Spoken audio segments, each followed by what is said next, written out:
మీ అందరికీ ఒక విషయం చెప్పాలి. మనం నడిచే దారిలో ఒక రాయి పడి ఉంటుంది. అందరూ దాన్ని తొక్కుకుంటూ ముందుకెళ్తారు. ఒక శిల్పి మాత్రం ఆ రాయిని తెచ్చి చెక్కి దానికి ఒక రూపాన్ని ఇస్తాడు. దారిలో పడున్న రాయిని దేవుణ్ణి చేస్తాడు. తొక్కిన వాళ్లే చేతులెత్తి మొక్కుతారు, పూజలు చేస్తారు. కానీ చెక్కిన ఆ శిల్పిని మాత్రం ఎవ్వరూ పట్టించుకోరు. ఆ శిల్పి కూడా వాళ్ళ నుంచి ఏమీ ఆశించడు.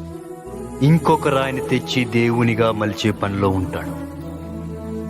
ఈరోజు నేను software, Sujatha IAS, Chandu writer, doctors, lawyers, engineers, ఇలా మమ్మల్ని చెక్కిన మాస్టర్లు మాత్రం అమాయకుల్లా ఎక్కడో వెనకాలే కూర్చుండిపోయి మమ్మల్ని ఈ స్టేజికి తీసుకొచ్చి గౌరవిస్తున్నారు. తల్లిదండ్రులైనా తమ ఆస్తిని పిల్లలకు పక్షపాతంతో పంచవచ్చు, కానీ తన దగ్గరుండే విద్య అనే ఆస్తిని ప్రతి విద్యార్థికి సమానంగా పంచే గొప్ప దాత టీచర్. ఈ ప్రపంచంలో